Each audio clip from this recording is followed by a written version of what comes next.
Bismillahirrahmanirrahim. Waltakum minkum ummatun yad'una ilal khairi wa ya'muruna bil ma'rufi wa yanhauna 'anil munkar. Assalamualaikum warahmatullahi wabarakatuh. Ucapan kepada yang jual beli di masjid, bila engkau mendapatkan orang yang menjual atau membeli di dalam masjid, maka katakanlah kepadanya, semoga Allah tidak memberikan keuntungan pada perniagaanmu.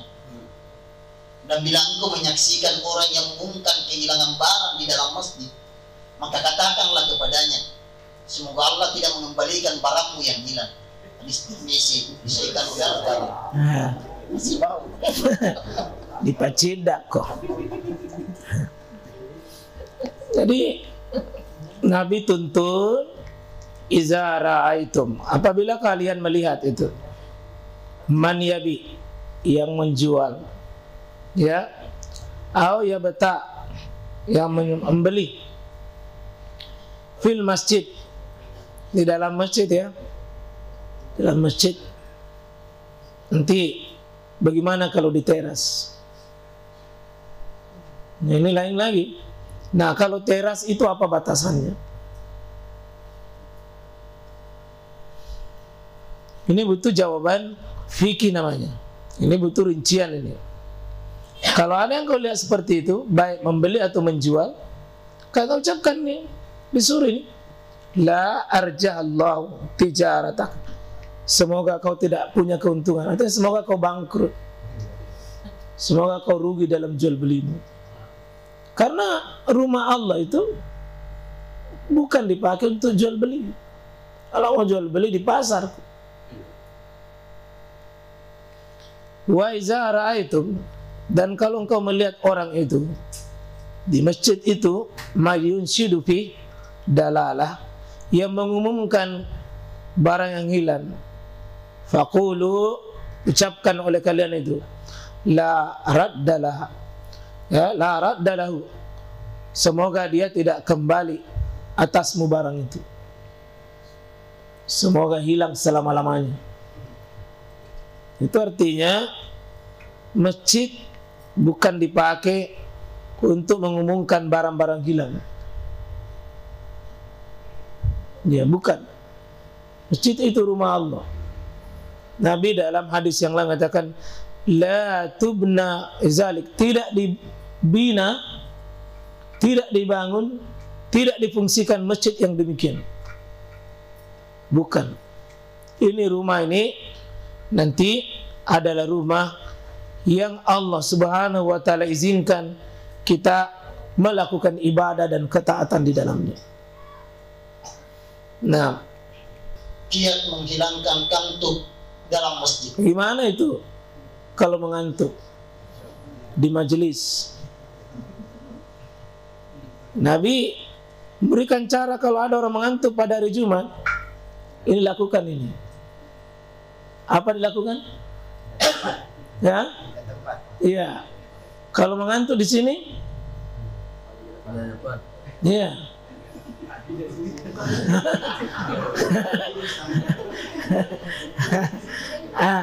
Kita coba lihat.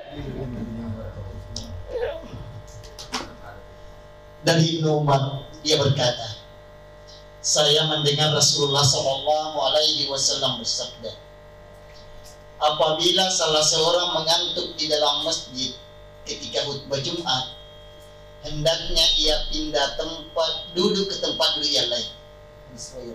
Iya. Jadi ini Ibnu Umar. Tadi Abu Said, Abu Hurairah. Ini Ibnu Umar. Semua ini besar di masjid.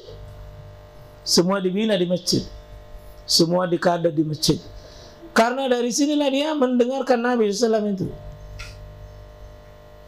Ya.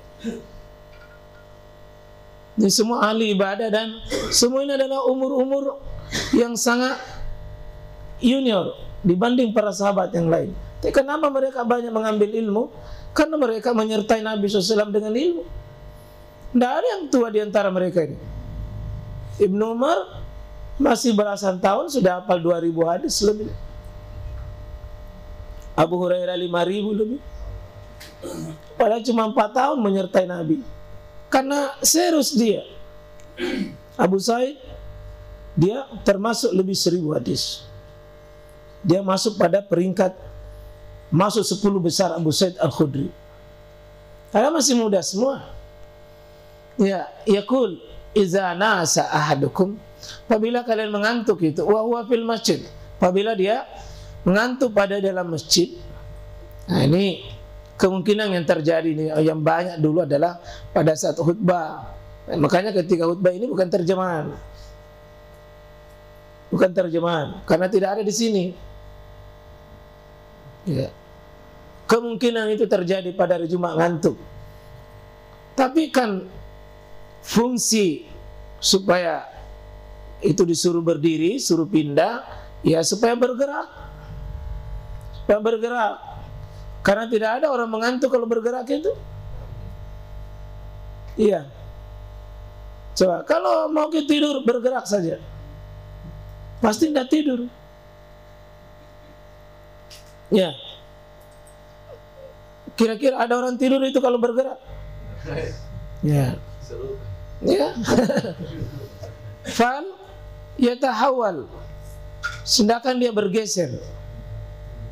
Bergeser. Pindah. Ya.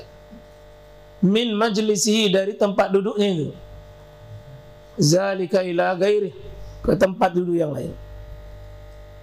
Itulah sebabnya bagus memang hari Jumat, sesibuk apapun kita, sempatkan dulu istirahat sejenak baru pergi mendengar khutbah. Kalau perlu tidur ibadah hari Jumat. Sebelum Jumat orang khutbah, usahakan tidur sedikit, tapi jangan tidur benaran. Jangan tidur benaran. Nanti tiduran baru tidur. Ini terusan tidak pergi salat Jumat, Nabi bilang ustaz tidur ke? Memang aku suruh tidur, ini bukan tidur benaran.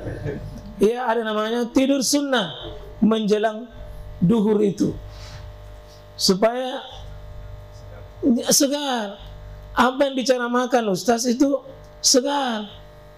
Jangan sudah pi orang khutbah, sudah pi orang sholat baru sadar. Mana bilang ini masjid apa di sini? Ini aliran sesat mungkin. Kenapa tidak ada sholatnya? Kau yang tak tidur.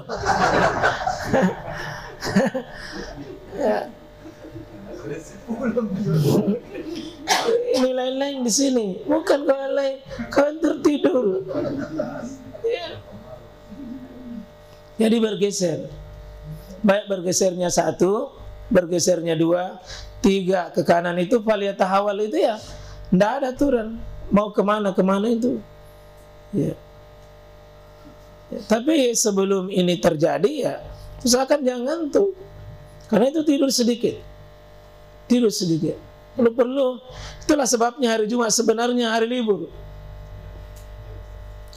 kaum muslimin, tapi kita dipaksa hari ini memang hari kerja bakti. Jadi saya lihat rata-rata itu instansi hari Jumat sampai baru suruh pakai baju training, suruh kerja bakti olahraga. Sebentar capek, tidak mandi, itu toh mina pakai turun di go. Gitu toh, mina pakai pergi di masjid, sudah terlambat, belum mandi, siapa di belakang lagi? Aduh, sandar ke lagi di situ. Ya sudah, tidak ada kata lain kecuali Bismika Allahumma amutu wa ahya. Sempurna penderitaan, baru dianggap sudah itu yang terbaik. Jadi kalau bisa, ya mari kita hari Jumat itu istirahat. Ya, istirahat sedikit baru pergi Jumat. Sesibuk apapun, beri waktu untuk nikmatnya sebentar untuk bisa khutbah. Sebab kalau tidak, paling itu mengangguk-angguk. Tapi mengangguk bukan karena mengerti, mengangguk karena tidak berdaya.